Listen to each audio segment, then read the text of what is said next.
Welcome to a brand new episode of Drag the Lake. I am your host, Andy Malafrino. With me, as always, the late, great Pat George. Pat George fired the fuck up. We were having a whole fucking conversation beforehand. We were going off, and then we realized we're like, oh shit, we're late to the podcast. So we're coming in this shit.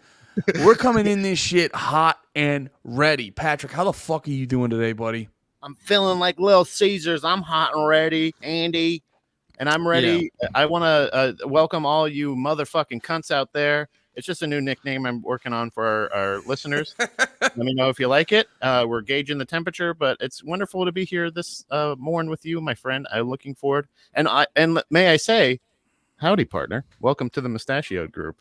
Oh, hey, how you doing? Yeah, I got to be honest. Mustaches too. I like that. Sorry. It's been a bit of a roller coaster of emotions with this mustache. It's been mixed reviews, but I gotta be honest, I'm more I don't think it's hard to tell. It's hard to tell if I enjoy the mustache more because I'm too distracted by what the lack of beard exposed.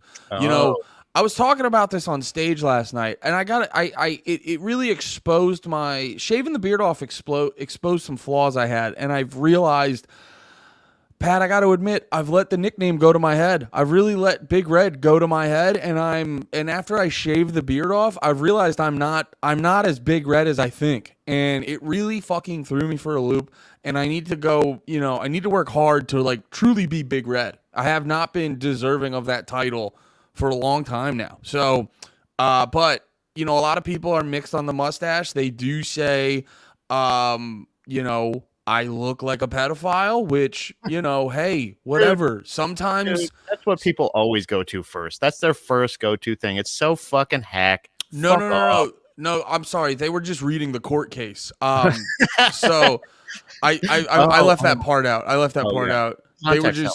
They were just warning people. They weren't saying. They were just letting people aware. Like, you thought Cosby was bad. Now make them little kids. No, I would never. But never, Andy, never. Almost never. Thank you. Be honest, Andy. Never. I'm sorry. I'm being disingenuous. Can I pay you a compliment? I only interrupt you, Andy, to pay you a sincere compliment. I will say this. So this mustachioed face of yours has been, you were just recently in a clip from Gas Digital, right? With the new look. Yeah, I was upset. I was not, I was the jumping off point, and then I did not, I didn't feel like I shined enough in that clip, but that Nate fucking bodied that with go watch that clip Gas Digital posted of me and Nate on High Society Radio when Nate goes, oh, you just 9/11'd in a 9/11. I fucking lost my shit. Dude, I'm telling you right now, I thought that was an old clip. Like, I thought that they were yeah, this is how good I thought you looked with the new mustache. I thought it was old Andy with the mustache, and I was like, damn, he was on Gas Digital. Wait, there was no Gas Digital back then. That's how I was like, and right now with the hat you got going on, you look closer to Andy from Every Time I Die, Andy, because you chose the I don't even know what that. I guess that's more of a cowboy. I didn't choose anything. I didn't choose anything. This is just what my mustache looks like, and then I shave the beard off. But I think, and don't worry, your face is still plenty red. You look so red already. You're the reddest boy I know, and you will still it's not just it wasn't about your hair, Andy. You are a red gentleman. Well, here's the reality. Here's the reality of the situation. I am big and red, but I'm not Big Red. Yeah, you and are. I need to work hard to be Big Red. That's what shaving off the stash, seeing all this down here, seeing the fucking, big. Here's the thing. Big Red's shirt doesn't poke out because of his gut. That's all I'm trying to say. Gotcha. Big Red. Wait, Big Red. What? Yeah, it does. But no. Big Red? Yeah, come on. I'm trying to have like peck titties, dude. Anyway, okay, I get it, man. I did have a sweet look last night. Did you see this? That was me. Nice. I don't know. I don't like that one. I don't like that look. I thought it was a good juxtaposition of grumpy dad and then also anime shirt. Yeah. I would say I would get the pedophile thing with that look. I would get that. But just Yeah. a normal mustache, people go, "Oh, he's got a mustache. He's a pedophile." No. Oh, he's gay. Maybe, whatever. But like, that's not why I have the mustache, dude. I went to the RuPaul's Drag Race with Dom, and I thought I was gonna get fucking. I thought New York gays do not care for me. They don't give a shit about me. What did you do? We went to RuPaul's Drag Race, Work the World, at Radio City Music Hall. And, Really? They're at Radio City Music Hall? Good yeah. for RuPaul. Right? That's what that honestly, that was my first like official drag show. I've seen drag queens before perform, but not like where it's like a whole show. Dude, it's a fucking great time. And they were also, it was like an historic location that I've never been to, with a landmark place. So I wanted to see that. And I thought, you know, all right, I'm gonna pop a couple of the top buttons open, give them a little show, got my mustache popping, little, you know, all right. I was like warning Dom, like, all right, you're gonna have to beat these guys off because they're gonna be really horned up. I wasn't gonna say with the stick. They did a lot of fighting to stop getting beat with a stick.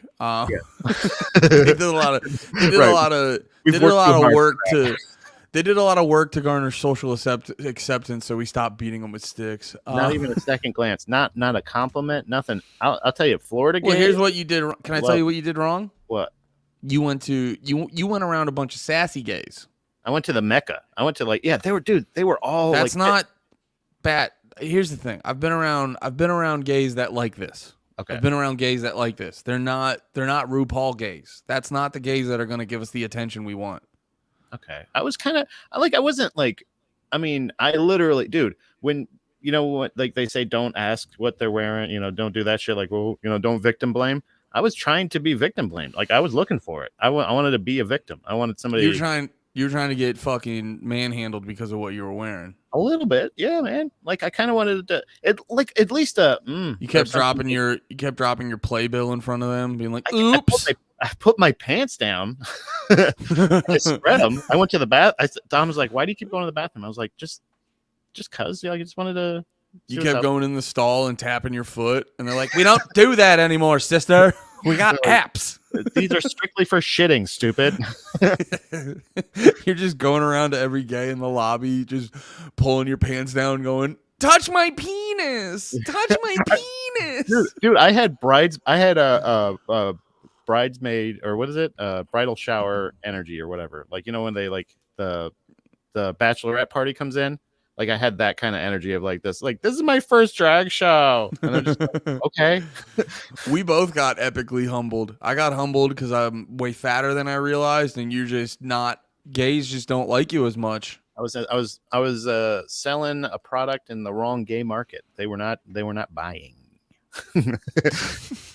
Do you ever do the thing I get sometimes looking like this? I sometimes get self-conscious around gays where I was just like, my feelings don't match my face. I need you to know this. I want you to know.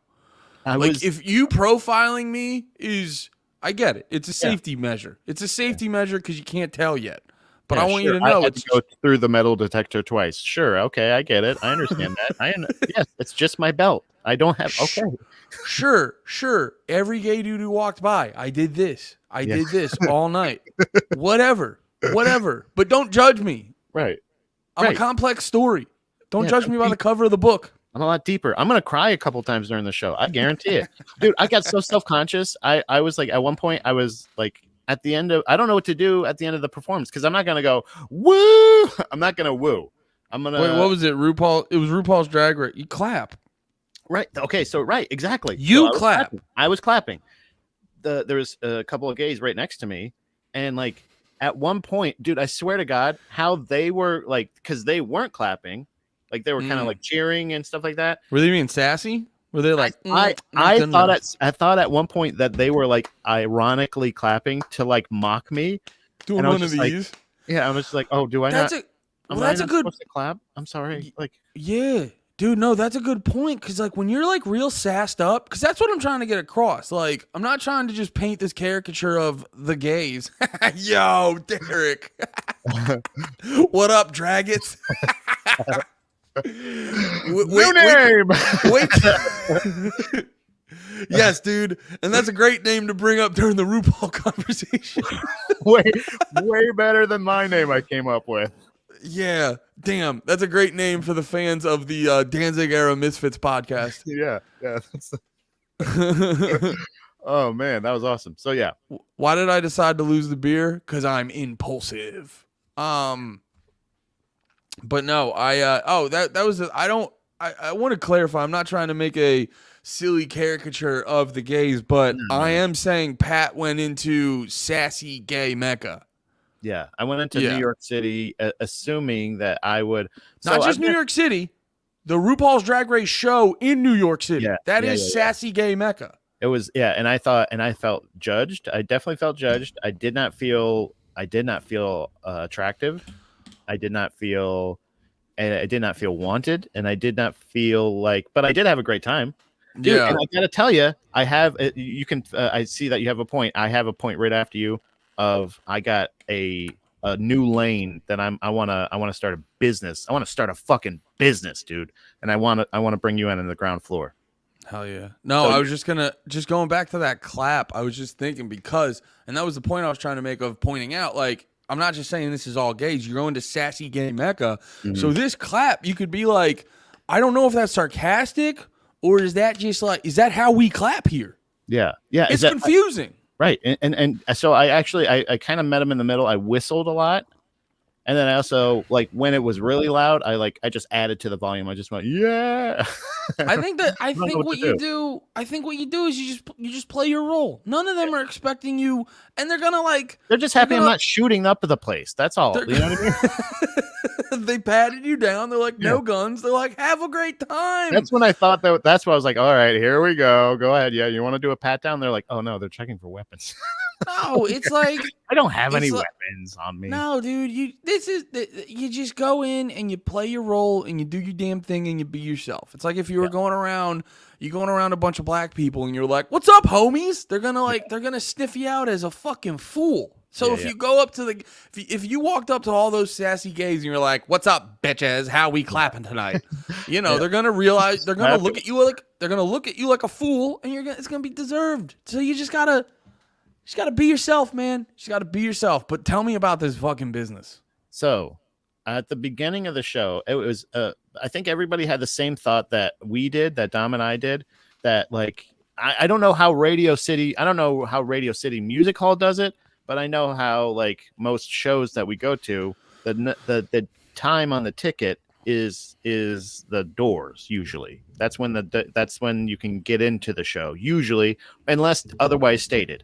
Do you know what I'm saying? And it never really starts exactly at that time. But I'm like, this is Radio City Music Hall. I feel like this showtime starting is not important. Well, showtime starting is important because whatever it is, well, Radio City Music Hall probably keeps like a tight shift. But on anything less corporate, you just look at the start time and you go, oh, it's like a half hour after that. But usually, doors open is important because doors open this is when we can get in. That needs to be on point. So we were like, we'll get there like a half an hour before the show time says. And I feel like we're in pretty good seats. We don't have to go too far. We should have pretty easy access. I had limited shit in my pockets. So we're going to get through security pretty quick. It'll be boom, boom, bam, bam. But and we're just clarifying that's not literal shit, right? No. Yeah. Just like wallet and phone, vapes, 2 vape pens, cause it's a special trip. I also faced some fears on this trip too, so that was pretty cool. You're like asking Dom. You're asking Dom, like, are we gonna get really or very high tonight? And she's like, Pat, we gotta leave all options open. She's like, you have a problem. It is funny. 2 vape pens is funny. Everybody gets there at the same time, like almost everybody for the show. So it's not starting at 8, but so they have. In the meantime, they have somebody playing dance music, obviously, but it's this is the business, dude. A drag DJ. It was. Is that not a thing? It is. No, well, I mean, you don't call it a thing, but it was a person, Andy. It was on the stage. I'm sure one of them have done that. No, Andy, but this was think about this, right? She played he, what do you call it? When they're in drag, you say she, I guess. I don't know, whatever. they I think drag is more about just like fun outfits. I don't think I think they're that still bitch, like. that bitch played great music. Okay. Is that good? Wait, I is don't this your is this your business idea? Drag Dude. DJ? So it's like the not only did they have a great playlist, but also it's they entertain between, like, other DJs are just sitting there going Mm. or throwing cake and shit like that. That's gay. That's gayer than this. But the person wearing this great fucking get up, right? Playing great fucking music, lip syncing, dancing, doing fucking bits in between. Dude, drag shows, that show was hilarious. That was a fucking great show. Like the crowd work that the drag queens do, the improvs, like all this shit, dude. It is fucking legitimately, you would have a genuine performer Yeah. being the DJ and also lip syncing the songs, No, dancing to the song. Like it's fucking, it's like it's a Yeah. $1 million idea. Exclusive, like rent a drag DJ for your party. Holy fuck, dude. It is that's $1 million idea. You know what you're just Stable of describing? fucking gays. What? You know what you're Wait, what did you say? Have a fucking stable of gays. Fucking who are you? Like an old closeted homosexual? That's what you would have. It's a stable of gays. Get out there, Cinnamon, make them dance. Yeah, I think what you're describing, Pat, is just like a really good DJ. You know what I mean? Because best DJ I've ever seen in my life. That was I wish I got her name. That was the best fucking DJ I've ever seen in my life. That no, that's what am I saying? A testament to just being a good drag queen, because that's what because I've seen. I'm sorry. I just read that comment. I'm sorry. That got me. Drag the drag show. We're gonna have to have better context, because imagine that in a headline. They drag the drag show. They're like, oh yeah, God damn. We're gonna draw the wrong crowd. Shit. What's it called? Oh, Stonewall. I almost said Cold Stone. You want gummy bears?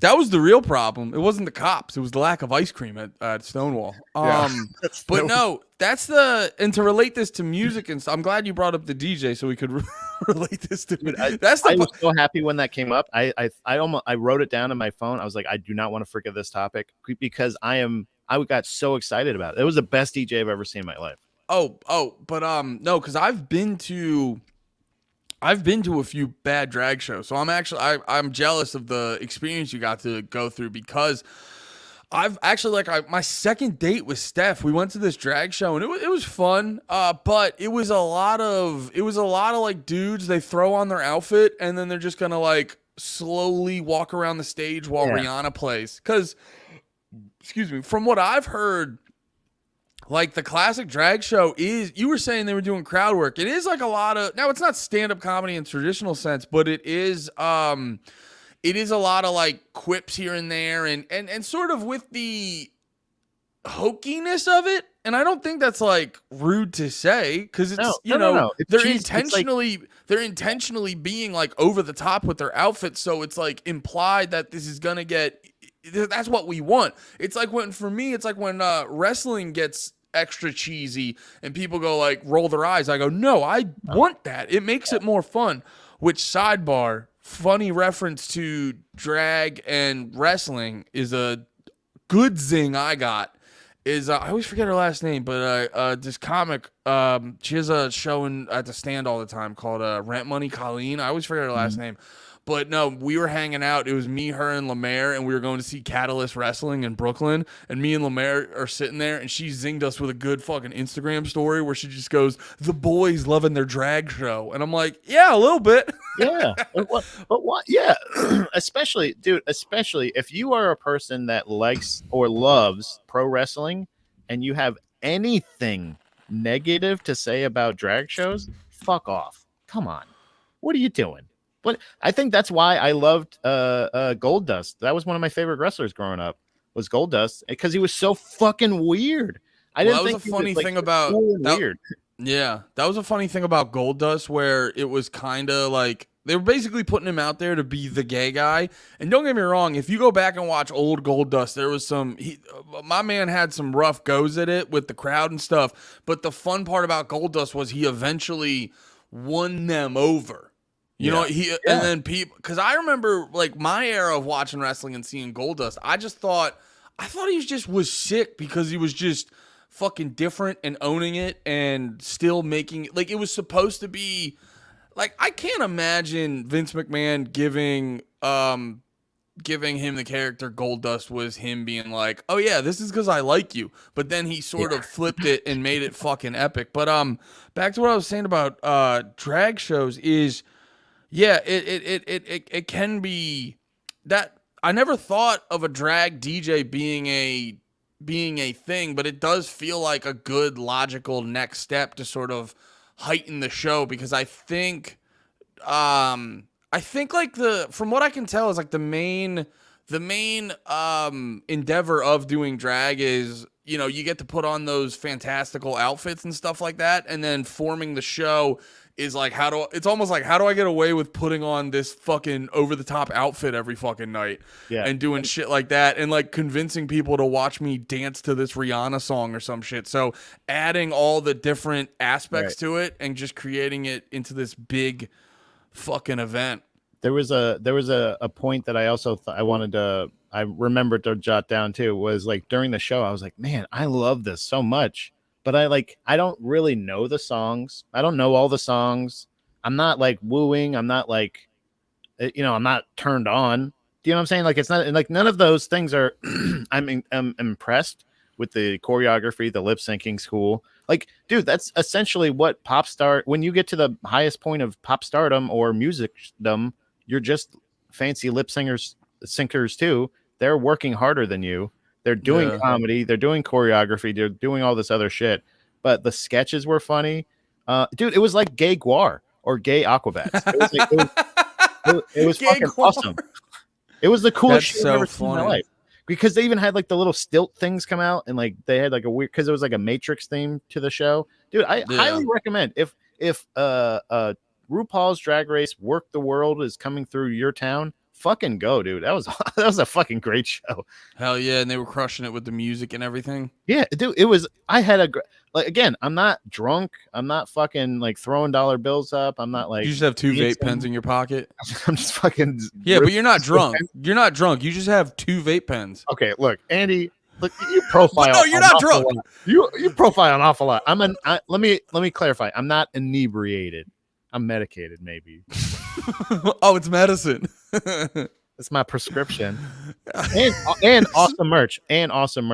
Miss Isabel Brooks, the heavyweight champ. She fucking rules. She's from the show. Also, there was another one that did a fucking lip sync of the who was that? Beauty contestant that was like, and actually, if Iraq could have books, and like if like. And also, and oh really? That's so funny. It was fucking flawless. And then did this whole fucking dance shit after. Like, when it's hilarious, then super entertaining, and then you're actually one of them actually sang. Oh man, that's fun. No, because I'm happy to hear that, because like I said, there is drag can be a little boring when it's literally just look at my outfit while I walk around to this Rihanna song. But to like add a next level of entertainment to it with singing and all that shit, that's pretty sick. What storybook did they read to you? No, that was not allowed. That actually it was in. So it's in New York State, so that's not allowed. Oh, that's weird. Yeah, it was in the. Dude, I thought about that. That's weird. Like, they didn't want to. That's weird. That's weird. They didn't want to read you guys a story. One of them came out and was just the song, the lyrics to the song. I think this is like an historic drag queen, like a super old one that has like this crazy big real fake tits and this Botox face, crazy face.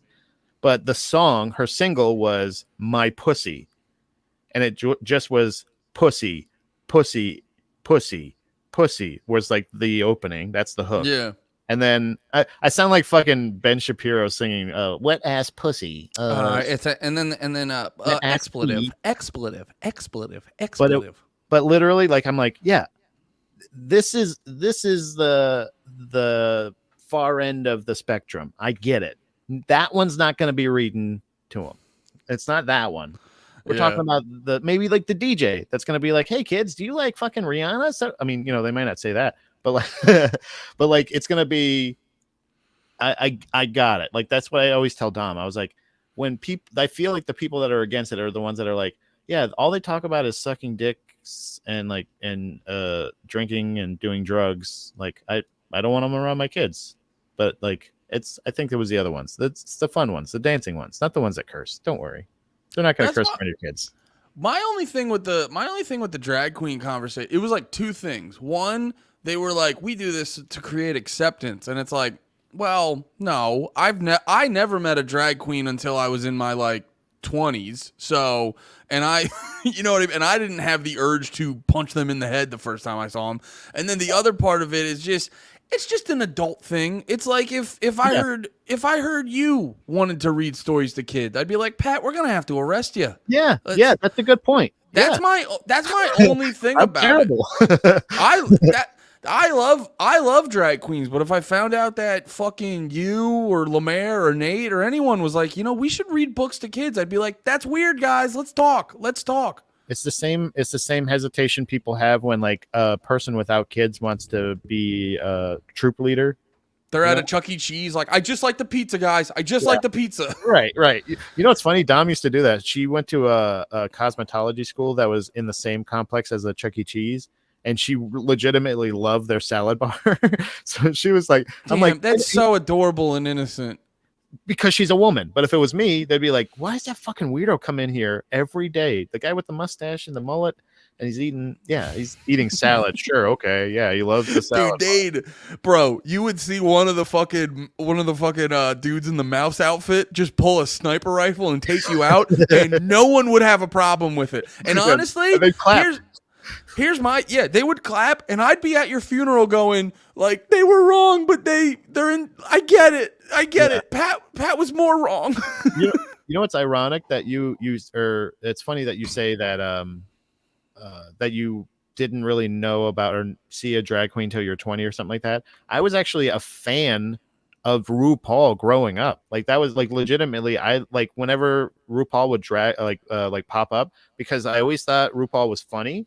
I always thought, first of all, the first part of my life, I didn't know exactly what a drag queen was. So I was like, is that a woman? Because she's beautiful, but also not like attracted to, but like, she looks great for a woman. But I was like, no, that's a drag queen. That's a man who's dressing like a woman. It's crazy how different they look all the time.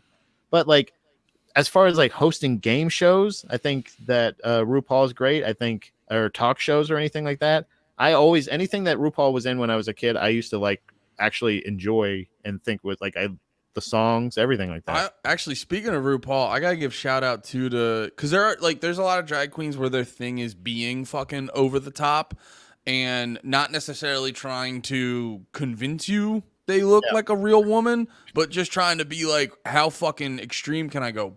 And RuPaul does go, RuPaul does get fantastical with the outfits, but I will say RuPaul top notch on the transition when you put on the outfit. And I say this because I remember there was when Trump first started, I forget if it was like his first or second time running for president, but they put out this article where they were like, RuPaul says Donald Trump hit on her at a party and da-da-da. And I go, wait, where was this? Was it Donald Trump drunk at a party at like a dark nightclub? I was like, RuPaul could trick me in that scenario, 100%. That's not like a news story. Like, oh, when you were drunk in a dark room, RuPaul tricked you? Yeah, it's like one of those things where like and also maybe not even that. Maybe it wasn't so dark. Maybe it was a well-lit studio, huh? Maybe. Probably wasn't. I don't know. I think RuPaul is convincing in any light necessarily. But I think if you're standing, because also Donald Trump's a tall guy too. No, he's not. He lied. You think he's 6'3"? Isn't he? I thought he was 7 foot. Did you see the thing after he got after they booked him? He fucking billed himself as 6'3", 215 pounds. 215? Yeah, no chance. No chance. There's 215 no pounds. there's no chance Donald's 6'3". Oh, I thought I was going to say 215 pounds. Or that. Yeah. Sorry. Yeah. That one was obscenely obvious. I didn't even think to mention that. That one was obscenely obvious. Was this middle school?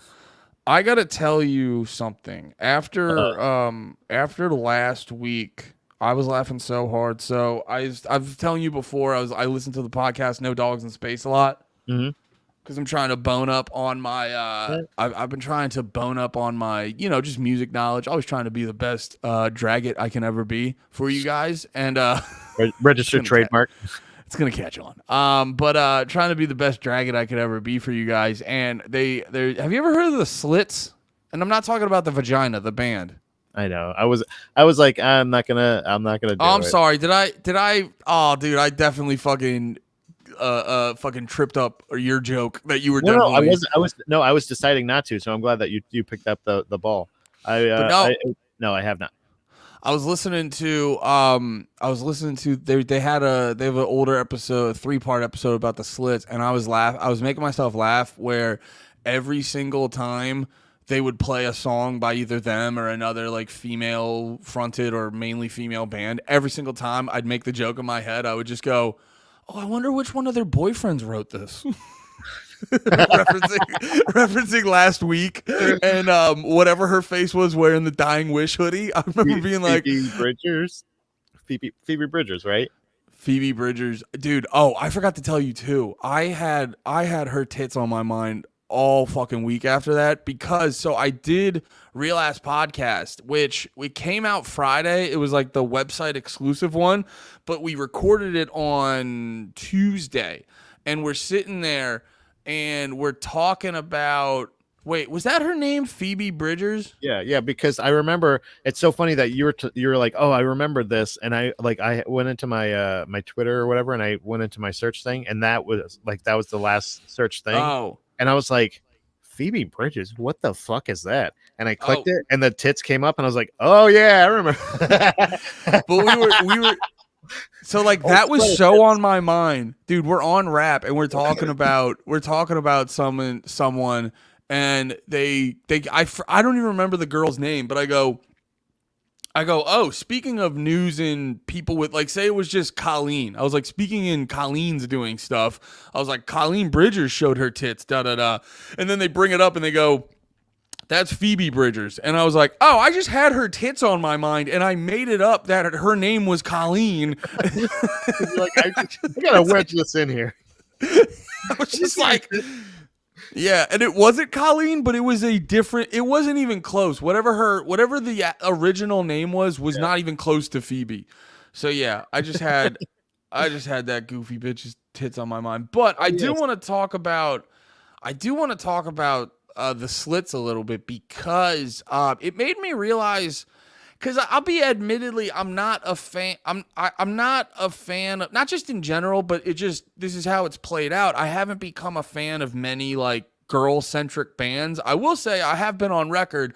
I am in the sort of hardcore and deathcore genres and stuff like that with bands like I've been saying before, like Dying Wish.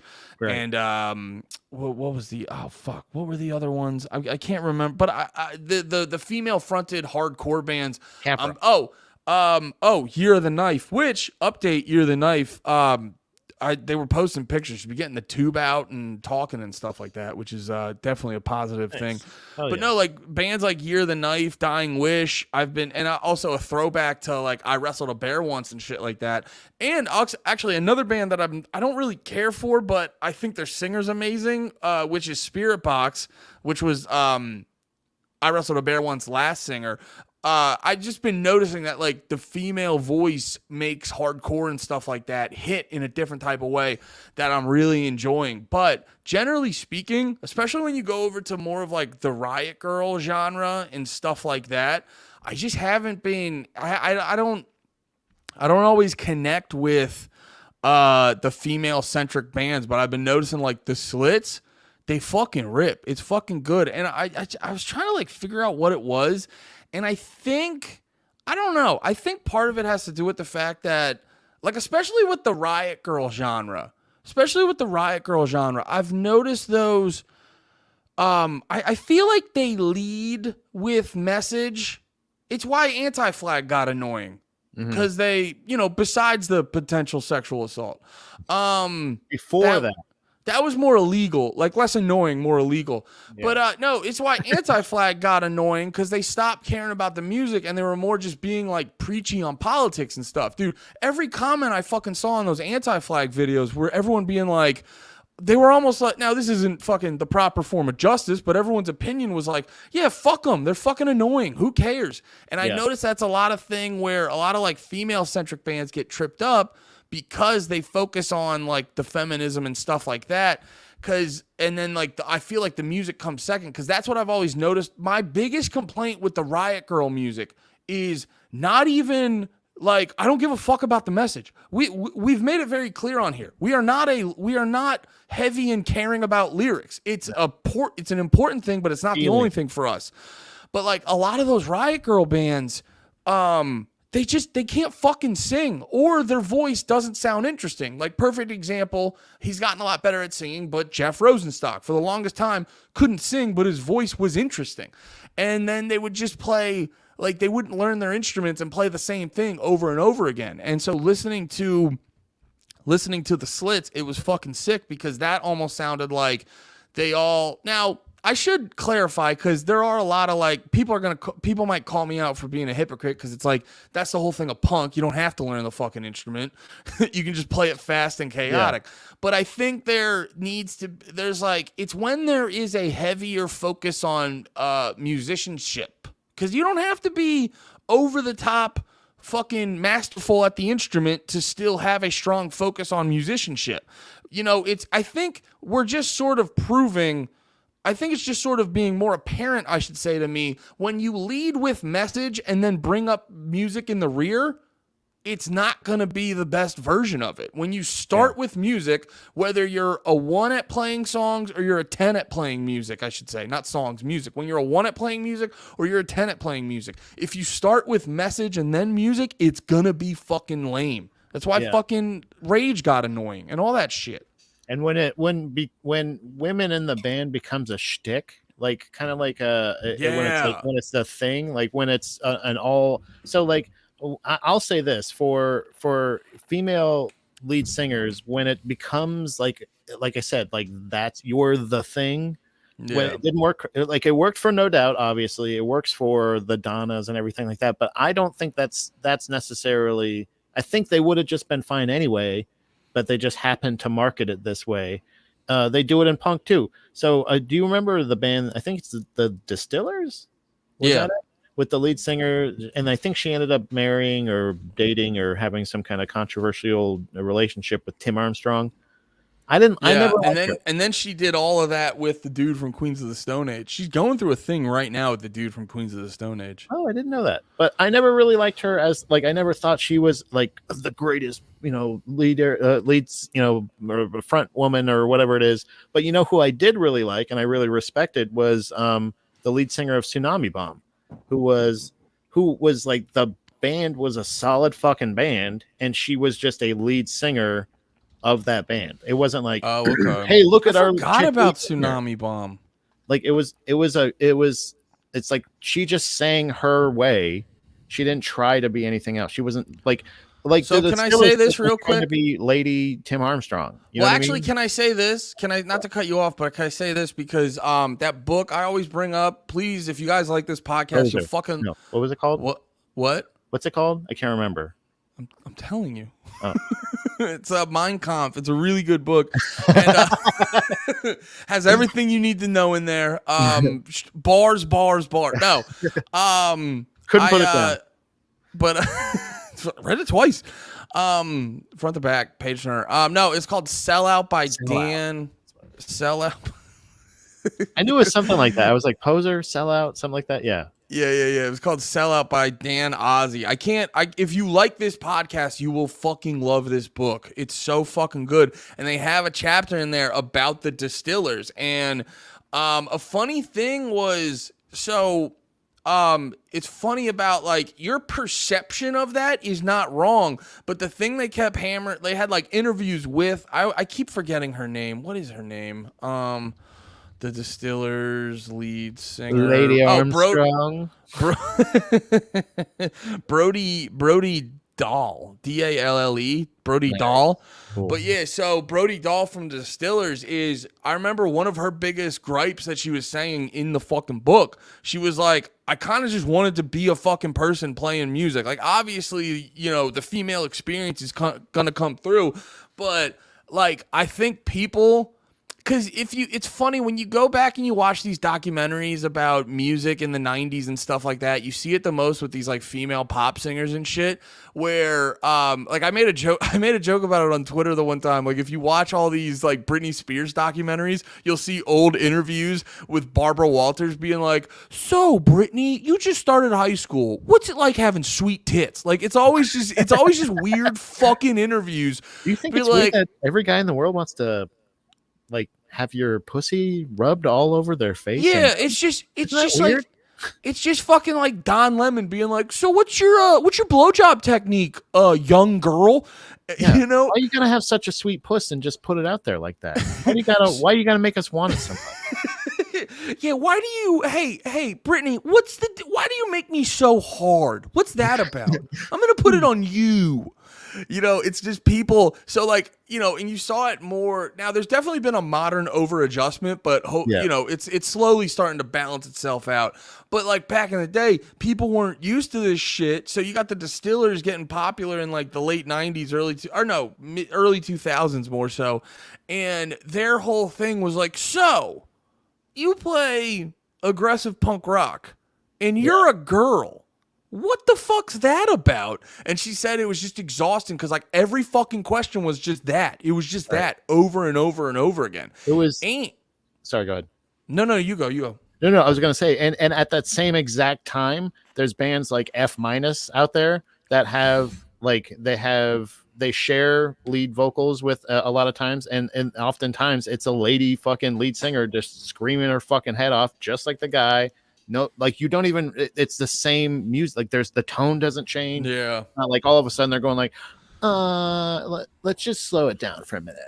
You know what I mean? Like it's immediately it's not about you being a woman in a band. It's just you're a band and you're a woman. Like that's it. And that's why you guys need to fucking support us, because we are on the mission to make music journalism substantially less retarded. Right, and so stop putting people above the band. Stop making like it. I hate that there's like a lead singer. I hate the fact that they call them Maroon 5. Just call them fucking Adam Levine and the fucking douchebags. Adam Levine and the dumb twats. Yeah, you know what I'm saying? Like, don't call them Maroon 5. Nobody gives a shit about the 4. Call it Maroon 1. Dude, I'm so glad I'm so glad you fucking said that, because when I was younger, when I was a little kid and when I was in middle school and high school, and I would secretly like NSYNC and Backstreet Boys and shit. Yeah. Like, you know, I'd be I'd be in the attic like Anne Frank liking the fucking Backstreet Boys. I noticed it the most with NSYNC actually, because they would only focus on Justin Timberlake, and I would always be like, guys, how do you think that makes Joey feel? Like, how's Joey Fat Tone feel? But yeah, no, it was and also very interesting thing from this book is Tim Armstrong, according to this book, bit of a cunt. He's a bit of a wise guy, apparently. He kind of made her, after they broke up, he kind of made their career harder than it needed to be. He kind of schmacklisted them, if you know what I mean. Yeah. Like, and they're like, what? Yeah. He's like, and they go, you got it, Tim. Here's the thing. I don't actually play my guitar. I have the most power in the punk rock industry. I've got an instrument the whole time. I never play. Here's the thing, though. I've seen plenty of acoustic. He can play the guitar. Yeah. He can play it and rip, but like you watch live footage of Rancid and you're just like, but he doesn't. Yeah. He's always turning the knobs up and down like it matters. It doesn't matter. It's not changing anything. We know you're not playing anything, dude. We know you're not going to kick. We know that's Lars. Lars got that. He's doing that. Okay. Yeah. It's like, dude, you have the fucking guitar down to your ankles and you strum it every 3 measures Right. and then go like wow and like what the fuck? He's like a fucking DJ. He's just turning knobs, but nothing's happening. That's he probably wrote the transplant song DJ. Me. He's like DJ. What? You say TA? This was really funny. What does that mouth do, Barbara? What does that mouth do? Oh, I did that as Michael Caine. I apologize. I did not mention I have to have a little bit of an early out. I am going to see my parents to celebrate their birthdays. Oh, that's one. They have the same birthday? No, they just actually they don't. But funny enough, their birthdays are like 3 days apart. That's weird. So like we usually just celebrate them on the same day. Yeah. Do they have the same birthday? No, yeah, they're twins. I got they're brother and sister. They got born. They're fraternal twins. It's disgusting. That's why I'm so fucking retarded. That's why my hair's so red and my skin's so pale. No, I wanted to say like I think that there's plenty of bands that have like female lead singers or anything like that it's like you said, they add to it. They have their own perspective and it's not about them. But I feel like once you start focusing on like, I think it like, again, they do it a lot of times with girl bands, but they don't do it a lot of times with boy bands. And I don't understand that. Like, Wait, like you said, what? How long were they calling NSYNC when we know it was fucking Justin? You know what I mean? Oh, How long were they do it with actually with Destiny Child? I guess they started. Yeah, Destiny Child was kind of like Beyonce, but it was less. Like I feel like it's more. I feel like when you have like 5 or 6 members, it's more obvious who the guy is. Mm-hmm. But when it's just 3, it's like less. It's like obviously it was Beyonce, but it was less so because there was. It was, you know, because when you have like 5 or 6 members in the boy band, it's easy to just throw them like, all right, Justin's going to do lead and you guys will just sing backup and shit like that. You know, when you only have 3, there's less time to do that, I guess. What? No, I was just going to say, like, I just feel like that when you start doing that, it takes away.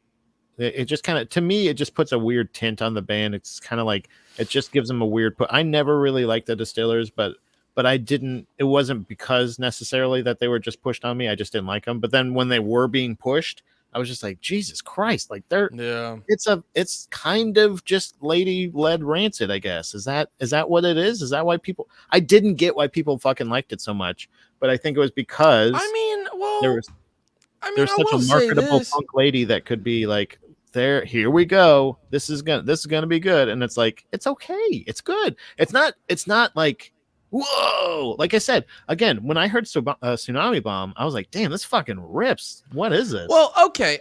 To be fair though, like Distillers had some fucking songs. Like I'm not gonna sit here and say like, oh my god, I got deep into the Distillers catalog, but like City of Angels was a good song, Drain the Blood was a good song. Like they had some good fucking songs.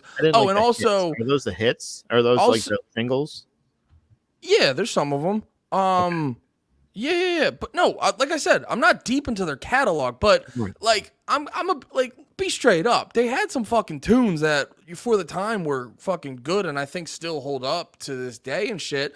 And then also on top of that, there's two more things. Like their big album that came out, you know, this was the cover. So, and I don't know if that's allowed to be on here, so I'm not going to hold it up for too long. I mean, I did show a YouTube video, but still those are titties. And you know, they had an over the top album cover and Brody Dahl was hot. You know what I mean? She had that, how dare you? You know what it is? You got skewed by all those fucking drag queens you've been creaming yourself over all weekend. Brody Dahl was hot. It's a similar reason, and hear me out on this. It's a similar reason why Paramore got popular. They were fucking talented. Hayley Williams was a really good lead singer, but also, and I'm saying this from personal experience, me and my friends all saw Hayley Williams and we went, that would be the dream girlfriend. Oh my God, I want her to be my girlfriend. Yeah, Hayley Williams. Are you fucking kidding me? She's She's like the on-point emo girlfriend you would kill to have in fucking high school. And Brody Dahl is a very similar situation where if you saw her in, like, average dude saw her in high school, you'd be like, oh, that would be the on-point punk girlfriend I'd want to have. Like, let's be honest. She's like she's easy on the eyes. She seems like a lot. To me, because I remember those girls, and like I remember going to shows with those girls and stuff like that, and they'd get too drunk, and then you fucking have to like babysit them or leave the show early and shit like that. I was early on, I saw a path of being like, man, they are a handful, and it definitely was like, damn, she's hot as hell. But as far as like being a girlfriend, and with the Haley girl, it was always so funny. I I had to be I did not get it with her, but I really liked Paramore, and I thought like she was attractive because of her talents. But like anytime I saw a picture of her, it looked like I was like looking at a weird like Japanese cartoon. Like Wow. I like her straight on. It was like I was like, whoa. Wow, Pat, this is monumental that you're coming out as homosexual live on the podcast. No, I just don't like women that's too much. That's crazy. Yeah, dude. What? Look at that. Look at that. On the left, not the right. But no, it's like, dude, okay, she's a lot. I'll deal with it, bro. I will deal with it. Those eyes are nuts. No way, dude. Yeah. Okay. Oh, god damn it. That's the clear sign of destroy your junk. All right, I don't want to go down this route while we just. But you said girlfriend though. You said you said girlfriend with Haley or whatever. Sorry, you're right. All right, but still, and I hate to go down on this route because we're being very pro women and stuff like that. But also, let's be real, like. Bro, like dudes were getting crushes on Brody Dahl. Yeah, oh yeah, big time. No, yeah. I do not deny that she is somebody that a lot of people were like, holy shit. I was like one of those things of like, the fact that she sounded so much like Tim Armstrong. Also, once they found out that they had dated, Wait, they what? were together, what? You said she sounded so much like Tim Armstrong? I don't know. She just reminded me so much of him. And then when I heard that she and him were together, I was like, ew. I was just like, gross. I don't want that. I just kind of, it really did. I was a weird kid. Yeah. I don't know. That seems like, I don't know.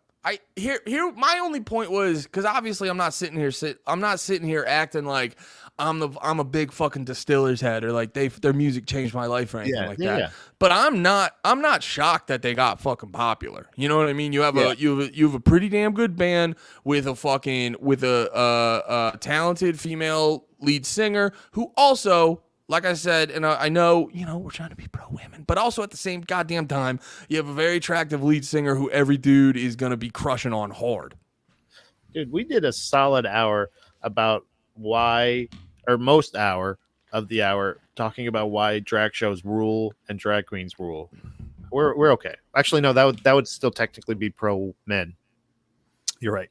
We are very pro women. I was like, dude, you don't have to. I was gonna say you don't have to preface by saying we're pro women, but we were a lot of that was actually pro men technically. Yeah, Big Up in Drag is pro men and fake tits. Yeah, one of the best things about RuPaul's Drag Race is the fact that it's still one of the most male dominated shows on television.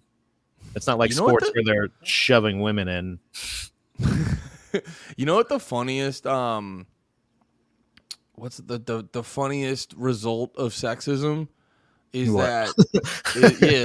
The funniest I realized this one day and it made me laugh so hard because like the joke is go in the kitchen and make a sandwich, bitch. Yeah. But when I say think of a chef, you think of like a fucking fat dude with a big hat on. Right. And it's like that's like the ultimate It's like if it's for a man, it's for the ladies. But if it's a making money endeavor, it's a dude. And I'm like, that's the funniest result of sexism. Like you can't even get the stereotype of the profession just making a sandwich. Yeah. It's not even like, well, all those years of making a sandwich, like at a drop of a hat to perfection, made you the Michelin 5-star chef that you are today. Like, nope. Yeah, but if money's involved, it's a man thing. Yeah. So one quick thing before we get out of there, I was very curious of your opinion on this, and I guess we could call this segment annoying or cool. Okay.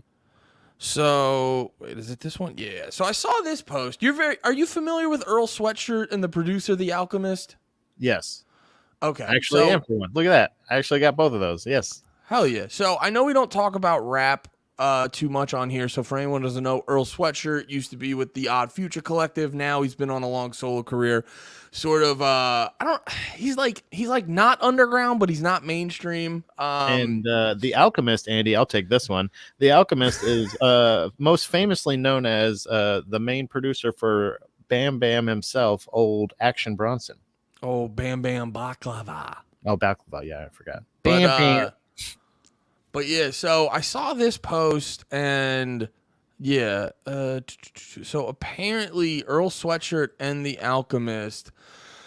This was posted about 2 years ago. We hit a whole album on YouTube under a fake name and YouTube page. Fake album cover, song title, the whole nine. Nobody found it yet. And then, this was recently. Okay. This was actually like a week ago. You are almost there.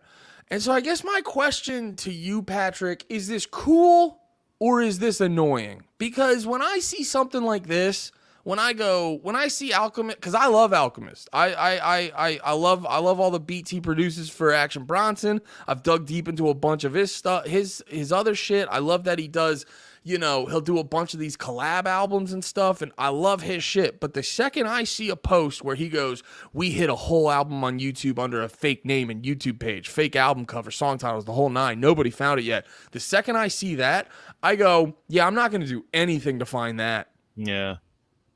Yeah, I don't know. Like my gut reaction is annoying because of that exact reason. But then I'm like, I don't know. Like it's kind of like I've in my older age, Andy, I've learned a lot of things that maybe just aren't for me. And like so a thing like I would be interested in finding that or listening to that. Let me just say I would be interested in listening to that album, but I wouldn't necessarily be a person like I'm not an internet sleuth. I'm not going to be jumping online and going like, how do I find? Because I don't even care enough to think about that. So I guess like about the situation in general. Like if you asked me if somebody did that, I think it's a clever marketing thing, but it's absolutely douchey. Like it is a clever thing, but it's so douchey. It's so douchey to be like, it's like again, it's not the exact same, but it's almost like the same energy of like. Well, it's like an Easter egg hunt. It like, you know what I mean? Like it's a weird. And maybe I'm biased because I like Earl Sweatshirt. I think he's a good rapper, but he doesn't really like, he doesn't do it. He doesn't do it for me to the point where he makes it into like regular weekly rotation of the rappers I like.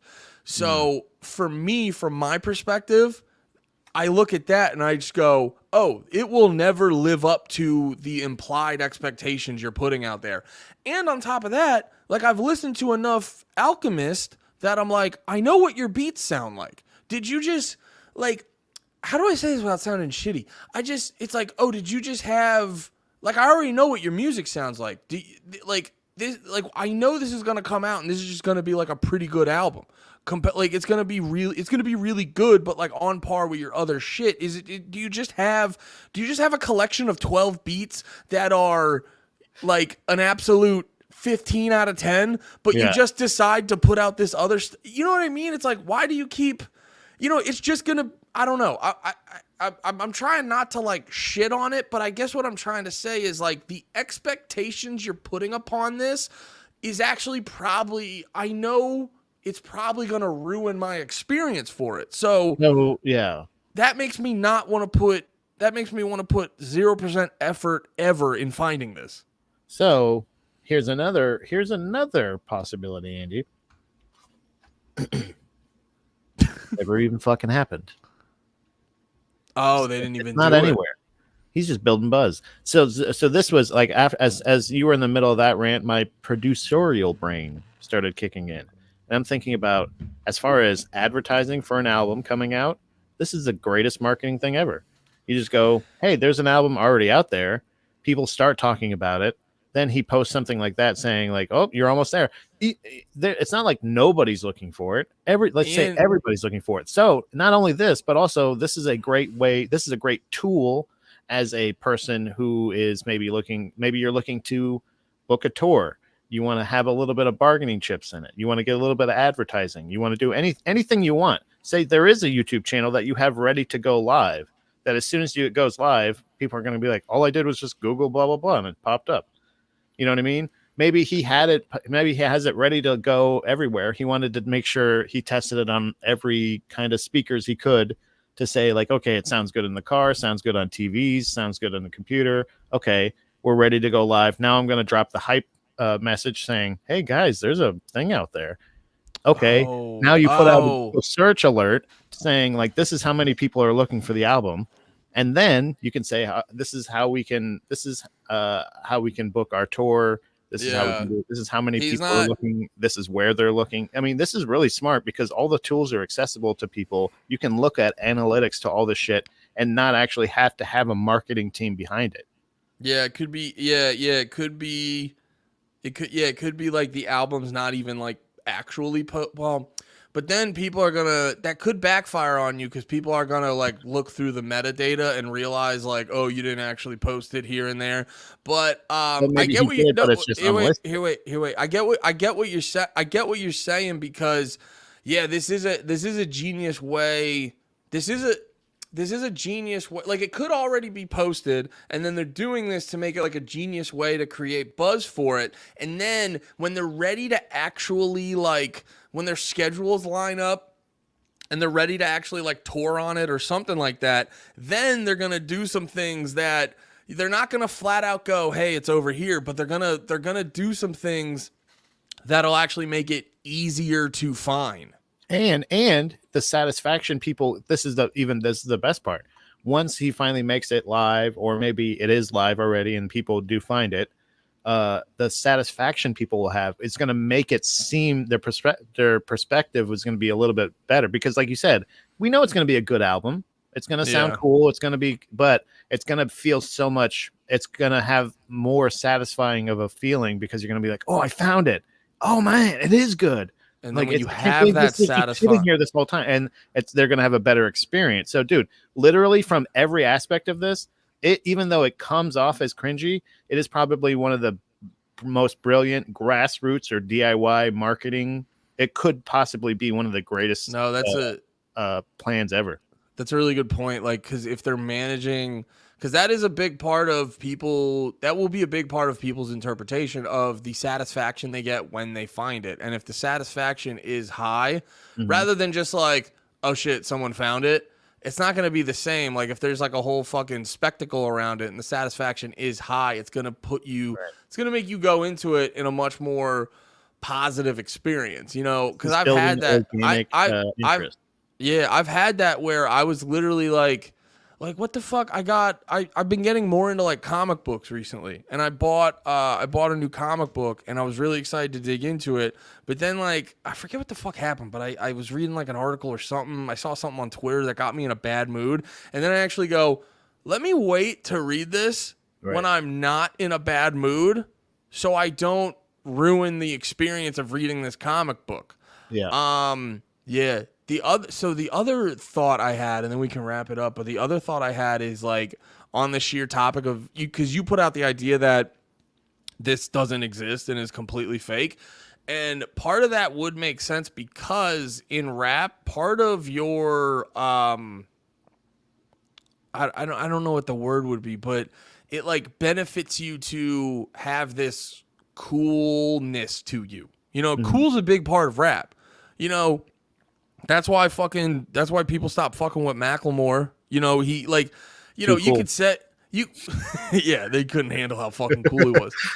No, he goes like it's and now like it's not just that his music was he had some good songs, don't get me wrong. I enjoyed some Macklemore, but like it's not even just that his music was generally corny to a lot of hip hop heads and stuff like that, but he just did a bunch of stuff like dude, he had this hour-long interview on Hot 97 with Pete Rosenberg where he was just being like, dude, I'm so fucking sorry I'm white. You know what I mean? And he's like, I'm so sorry. I'm so sorry. Just my whiteness and my privilege just makes me so much better than you guys. It hurts me so much to be this much better than you. Just inherently by existing. You know, And you're just like, oh yeah, that's super hip hop, is to apologize for your existence, you fucking pussy. Yeah. But and then there was like the other thing where he posted that text message where he won the Grammy over Kendrick, and rather than on stage being like, yo, I suck ass, Kendrick should have won this, he posts on Instagram his like, see, I sent Kendrick a text saying he should have won it. It's like, well, you should have not been a fucking bitch and done it on stage. It's like that stuff killed Macklemore more than the music. Is he came off like a fucking dork.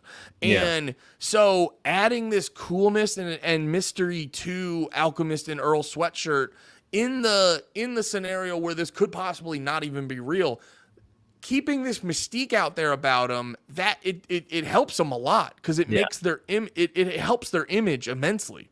But That's what I was gonna say. It probably is real though. I was gonna say the fact that I'm not necessarily I'm familiar with both these people. I'm like a fan, I guess, but I don't really follow either one of them.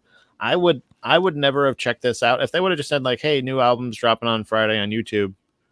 Like, I definitely would never have checked it out. But now, and not just because obviously because you brought it up, but I'm sure if this buzz kept building or whatever, if they kept saying like, man, where the fuck is this goddamn Alchemist album? I would have been like, what? What do you mean? What Alchemist album? What do you mean? Where is it? And then it would be like, is it like, is it the fact that it's like being like a fun little treasure hunt, even if it's fake or real or whatever, it doesn't matter at this point. Now it's working. So like now he's able to have all of this analytics at his fingertips to say like, here's where we can book the tour. Here's where we're going to get the most, ticket sales. These guys probably buy merch, blah, blah, blah, all this other shit, and actually like do this. And it literally could just be these two dudes. It could be these two dudes and maybe their managers all working to like handle this shit. And like literally all they did and they did nothing different. They didn't buy billboards. They didn't fucking buy advertisements on podcasts. They didn't do any of that shit. But we're talking about it right now. They're getting free advertising for their album. And now everybody that's listening or watching this is familiar with it. This is the fucking, like I said, it is a brilliant plan, no matter if it's real or fake. It's a real great plan. But it is definitely kind of like, hey, I'm not going to talk to you anymore. Well, okay. It's like calling somebody to say you're not talking to them anymore. Like it's kind of a weird thing of like, I got an album, but we're hidden somewhere. Like, don't you want to look for it? And also this kind of coincides with the one theme we always like to keep coming back to is just trying to find more ways to make these musical endeavors more profitable. And this kind of just shows a perfect example of like you can sort of subvert the old system by just just grabbing some creativity out of your fucking head and just figuring something out. Now, obviously, not everyone can do this. There's a reason that I brought up Jeff Rosenstock earlier. He was the OG on. Remember back in the day when it was like, "Yo, pay whatever you want for this album on my website" before streaming was like a big thing. Jeff Rosenstock was the OG of pay what you want, but because Radiohead and Louis C.K. were they're just bigger names, they got more well known for the pay what you want. But that was really like Jeff Rosenstock was the OG on that shit. So obviously not everyone can do this. Like if me and Pat were like, yo, we have a secret rap album. People would be like, cool, we're not going to look for it at all. This is not. So that was going to be my point was essentially that is like, this is, I think, well, for sure for him, this is the last one. Or unless there is like a fun riddle that is like being put together, if like he can put together a scavenger hunt or something like that, but it's gonna be only for his fans really at that point. This feels like a one and done marketing campaign. In general, maybe other more popular artists could do this later on. Like if Taylor Swift does this, it'll break the fucking internet. If fucking what I mean, like if even like somebody like Queens of the Stone Age. There's certain things that like if you are going to be putting out the same things or you're going to be putting out kind of just the same level of music. I don't know. I started that sentence, but I didn't want it to sound insulting. Essentially, if you're just going to be putting out another album, a collaborative album, and you want people to listen to it. Like, you obviously think it's the greatest thing ever, but like, maybe you're in the same era of your last 3 albums, and people are kind of like, okay, we've heard this shit before. This is a great way to say, like, no, this is really great. And like I said, this is able to shift perspective. It's able to make it a more interesting, more viral, like truly grassroots kind of campaign. And like, I feel like it's also like, it's a great way to get people to look at your album. Like, it's not crying wolf if it's really good, but really, you feel like, I hit this great album out there. It actually doesn't even say great, or does he just say we hit an album? I mean, I would assume it's implied he thinks it's good. I wouldn't think he'd put it out and be like, yeah, I didn't put anything into this, and I actually tried to make it bad. Yeah, it is somewhere deep in the dark web. Last thing I want to say, because I just thought about this. Wait, what did I want to? Oh, I was gonna say, knowing what I know about like dudes like Earl Sweatshirt or Alchemist, my gut is telling me they fucking produced the album and then they got high and they'd be like, yeah, wouldn't it be fucking crazy if we did this? Yeah. And then did it. But to what you're saying, I think this is a thing other groups can take from and go, oh, we could kind of use this to get a little creative and get some extra buzz. Yeah. You gotta wait. You gotta wait a little bit, maybe. Like, it can't just be a new tactic. Oh, well, to what your point, you said, I don't think they could do this again. I think this is kind of like a one and done stunt with him. Like, I think Earl. That's what I said. Yeah. But like other bands, for sure. Like, Kiss would break the internet. Kiss? Yeah, Kiss. Like, Kiss, if they like, who's buying new Kiss albums besides die-hard Kiss fans? But if Kiss like put out a secret album out there, do you think that would, if Kiss put out a secret album, you think people would like? If they did this weird thing, like if they gave it a little bit of time, they gave it 2 or 3 weeks for people to forget that this happened, and then they did something similar, people would be like, "This is amazing! Where did they think of this?" And then it would be, and then we would probably talk about it. It would work again. It would work again. If Kiss did it, it'd be the most underwhelming experience.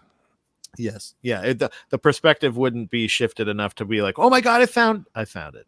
It's the same. You don't have, nobody else has to look. It's not the one same per. I could probably count on one hand all the people who would get excited about that. Yeah. Kiss. Kiss. It'd be be the members, and then probably a roadie. Yeah. If any of their moms are still alive. Their merch guy would be like, finally, we're going to sell some more t-shirts. It's been a while. Yeah. Wait, this comment made me laugh. Then we'll get out of here. I got it. Haley looks like Misty from Pokemon. Yeah. And I will say this. Say this. When you guys are done looking at Velma cosplay, Misty cosplay is a good Instagram hole to get them into. Dukes on, you get them Dukes on that baby. Whoa, mama. Oh, and oh my God, you get, because here's the top tier Misty cosplay. You get the short shorts, you get half shirt with a little under titty, and then the straps covering the nipples on the see-through shirt. Misty cosplay is top tier. What you know what the Malafarinas have in the closet? What? I said we know what the Malafarinas have in the closet. Yeah, suggesting that you guys do that cosplay. It was a great joke. Priceless. Dead gay lovers. What if Kiss put out a secret deathcore album? I gotta be honest, it would probably be bad as shit. Yeah, it would be terrible. But I would listen to it. That's what I'm saying. Is like, I would be like, oh, they put out one of these secret albums, huh? Let me check out what this is. Yeah, but that's not the result. You don't think so? No, I think if Kiss like tomorrow posted, yo, we got a secret album, you guys got to find it, the vast majority of music fans would go, okay, I'm going to probably shit my pants because that's more of a entertaining experience. I don't know, man. I think there would be upwards of about 2,800 people that would be beg to differ. How much Kiss have you listened to this week? This week, 0. Really?